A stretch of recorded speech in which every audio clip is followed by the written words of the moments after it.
¿Qué tal, compañeros? Estamos entonces en el tema 3.5. También vamos a explicar un poquito del 3.6 y 3.7 sobre los temas de seguridad, migración y tecnología. Vamos a ver un poco de cómo entendemos estos tres temas sobre y acercados en el tema de globalización y la gobernanza, cómo trata de hacer agendas globales para ayudar, ¿no?, en el tema de seguridad. Sobre seguridad tenemos muchos temas, ¿no? Puede haber seguridad en la misma migración, en la salud, en vivienda, en derechos, etcétera, ¿no? Pero vamos a ir viendo cómo estos tres temas están relacionados con esto de la gobernanza, cómo es que los estados y los actores a nivel internacional, más que nada a nivel internacional, tratan de controlar estos temas, ¿no? Bueno, para empezar, en el tema de gobernanza en la seguridad, esto de cómo gobernar, cómo realizar una gobernanza sobre la seguridad viene siendo algo relativamente nuevo. Si es que en la seguridad, en el tema más que nada de seguridad, perdón, en el tema de la milicia, es algo un tanto viejo, porque ya se venía avecinando desde hace mucho la Primera y la Segunda Guerra Mundial. Observamos que los países siempre se han preocupado por incrementar la milicia.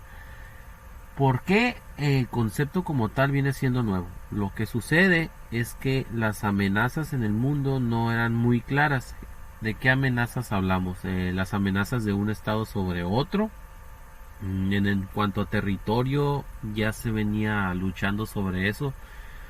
Pero teóricamente hablando, en 1990 se estaba tratando de establecer de la cooperación y formalización de regímenes internacionales para que los estados, y no solo los estados sino otras instituciones a nivel internacional, cooperaran para garantizar la seguridad en términos de paz.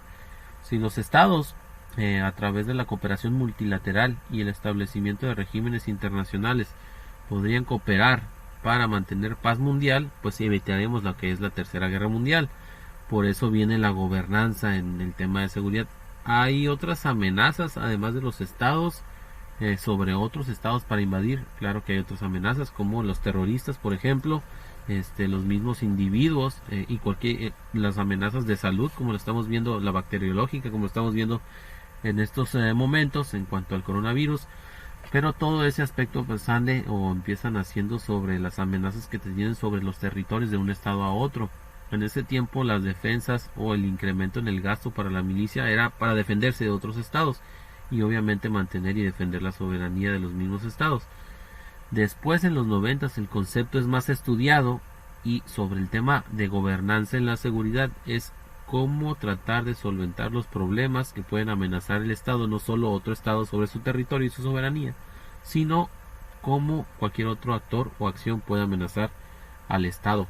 Como ya los mencioné, la salud es un actor, una variable importante. La migración, que Estados Unidos siempre lo ha considerado una amenaza, y que de hecho, si recordamos, los Estados Unidos con Donald Trump y al inicio del gobierno de Andrés Manuel López Obrador, vimos cómo amenazó a Andrés Manuel López Obrador para que detuviera la migración de Centroamérica que se dirigía a Estados Unidos. Realizó una operación coercitiva para que AMLO detuviera por ahí a los migrantes o no les facilitara la migración, porque esta migración representaba una amenaza para Estados Unidos. Si no lo hacía, Estados Unidos no iba a firmar el Tratado de Libre Comercio 2.0, ¿no?, que tenemos por ahí, que ya sabemos. Entonces Andrés Manuel López Obrador con Marcelo Ebrard se puso ahí las pilas y trató de detener la migración. De esta forma, Andrés Manuel, después un poquito más adelante, no Andrés, sino Donald Trump ahí felicitó a Andrés Manuel López Obrador por mantener la migración a raya y obviamente garantizar la seguridad de los mismos Estados Unidos, y garantiza, ¿no?, la firma del tratado. Entonces, estas acciones y estos eventos y conceptos son las nuevas amenazas a la seguridad, no simplemente de milicia y de invasión de territorio a territorio. Entonces, hay distintas variables en cuanto al terreno teórico para tratar de entender, ¿no?, lo que es la gobernanza de la seguridad. Para comprender qué tantas amenazas existen en el mundo para un estado, primero debemos comprender que existen estas variables que están aquí. En la parte inferior derecha podemos ver que uno es el equilibrio de poder. El equilibrio de poder se refiere a qué tanta capacidad tanto económica como política y militar tiene un estado para hacerle frente no solo a otro estado, sino cualquier otra amenaza. Estados Unidos es el mejor ejemplo de la inversión en lo militar, en lo económico y en lo fronterizo para tratar de detener una gran amenaza para ellos, que es la migración, ¿no? Todos los países latinoamericanos emigran o se van hacia Estados Unidos, pero para ellos representa una amenaza. Para tratar de mantener un equilibrio ante esas amenazas y ante otros estados, por ejemplo Estados Unidos con China, vemos el conflicto actual que tiene con la guerra comercial ante los chinos.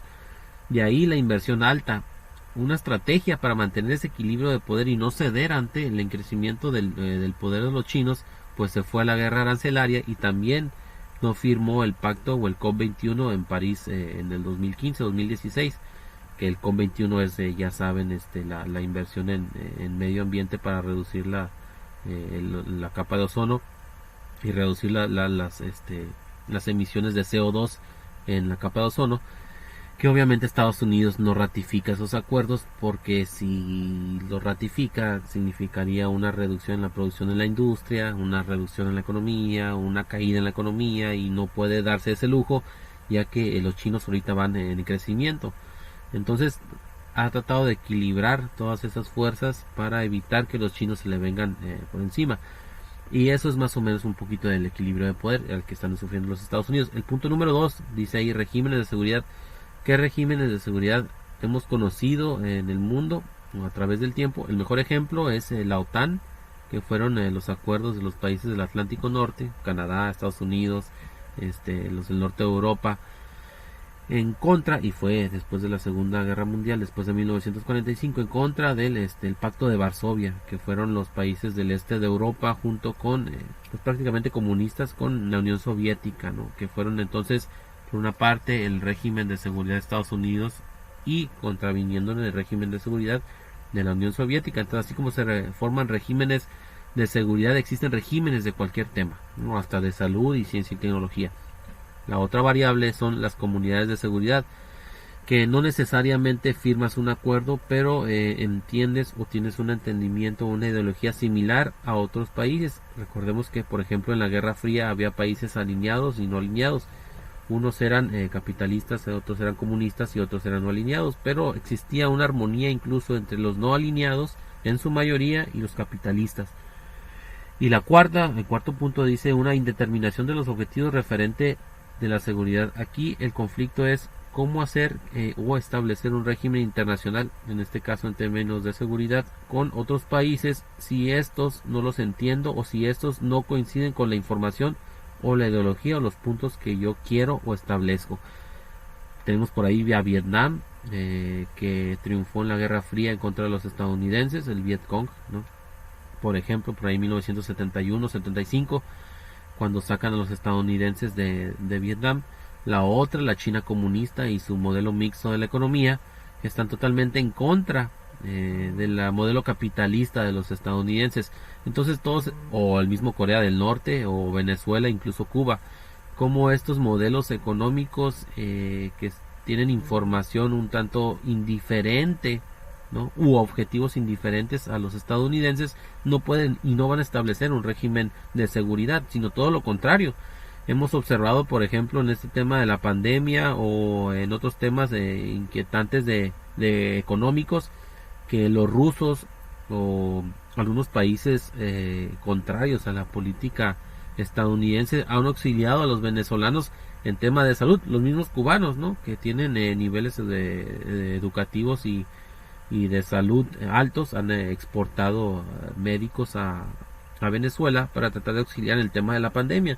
Entonces observamos que países que tienen ideologías similares se ayudan entre ellos, pero están en contra, en este caso Cuba y Venezuela, de la ideología política y económica de los Estados Unidos. O sea, hay fallas en tratar de entender o comprender o asimilar o tratar de emparejar a otros estados con nuestras ideologías. ¿Por qué? Porque piensan totalmente diferente. Y cuando piensa un estado totalmente diferente, puede representar una amenaza para nosotros, ¿no? Entonces eso es importante.